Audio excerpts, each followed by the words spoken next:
उद्धव ठाकरे के कलंक वाले बयान पर देवेंद्र फडणवीस से लेकर नितिन गडकरी तक किसने क्या कहा। महाराष्ट्र बीजेपी प्रमुख चंद्रशेखर बावनकुले की कड़ी आलोचना और चेतावनी के बावजूद उद्धव ठाकरे ने मंगलवार को न केवल उप मुख्यमंत्री देवेंद्र फडणवीस के खिलाफ अपनी कलंक वाली टिप्पणी दोहराई बल्कि उसका बचाव भी किया। उद्धव ठाकरे ने पूछा कि मैंने क्या गलत कहा, आप लोगों पर भ्रष्टाचार के आरोप लगाते हैं, क्या यह उन्हें कलंकित नहीं कर रहा है और फिर आप ऐसे लोगों को अपने मंत्रिमंडल में शामिल करते हैं। मैंने प्रवर्तन निदेशालय के छापों की तुलना अफजल खान द्वारा किए गए हमलों से भी की थी। क्या आप इन छापों से नेताओं और उनके परिवारों को कलंकित नहीं कर रहे? ठाकरे ने पूछा, कलंक शब्द में ऐसी क्या खराबी है, किसके बारे में इतना गुस्सा हो रहा है? क्या बोले देवेंद्र फडणवीस? फडणवीस ने तीखा पलटवार करते ट्वीट किया कि उद्धव पीलिया से पीड़ित हैं, इसलिए उन्हें हर चीज दागदार नजर आ रही है।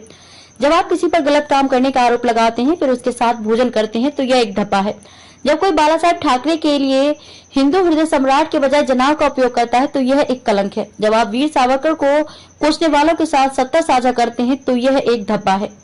जब राज्य की सुरक्षा की जिम्मेदारी संभालने वालों को जबरन वसूली का लक्ष्य दिया जाता है तो ये एक कलंक है। जब कोई पार्टी कार्यकर्ता किसी उद्योगपति घर सामने बम रखता है तो आप उसका बचाव करते पूछते हैं कि क्या वह ओसामा बिन लादेन है, तो ये भी एक कलंक है।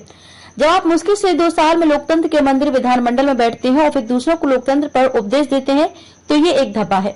क्या बोले चंद्रशेखर बावनकुले? इस बीच बावनकुले ने आरोप लगाया कि अगर उद्धव फडणवीस का अपमान करते रहे तो इससे राज्य में कानून व्यवस्था की स्थिति खराब हो सकती है। उन्होंने शिवसेना यूबीटी प्रमुख को फिर से चेतावनी दी है। क्या बोले नितिन गडकरी? केंद्रीय मंत्री नितिन गडकरी ने भी इस बयान की निंदा की। उन्होंने कहा कि नेताओं को शब्दों का प्रयोग करते समय संयम बरतना चाहिए। इसी तरह विधान परिषद में विपक्ष के नेता प्रवीण दरेकर ने कहा कि उद्धव ठाकरे परिवार और यहां तक कि मराठी मानूस के लिए एक कलंक है। नागपुर में उनका भाषण महाराष्ट्र की राजनीतिक संस्कृति पर एक धब्बा था। बीजेपी विधायक नीतीश राणे ने कहा कि उद्धव की छवि एक संस्कारी नेता की है, लेकिन अपने नवीनतम अपशब्दों से उन्होंने अपना स्तर दिखा दिया है। पूर्व सीएम के औचित्य पर प्रतिक्रिया व्यक्त करते हुए फडणवीस ने कहा कि मुझे ये जानकर दुख हुआ कि हमारे प्रतिद्वंदी और पूर्व मित्र वर्तमान राजनीतिक स्थिति के कारण गहराई से प्रभावित हुए हैं। यह झटका इतना गंभीर है कि उन्हें अब मनोचिकित्सक से सलाह लेनी पड़ सकती है।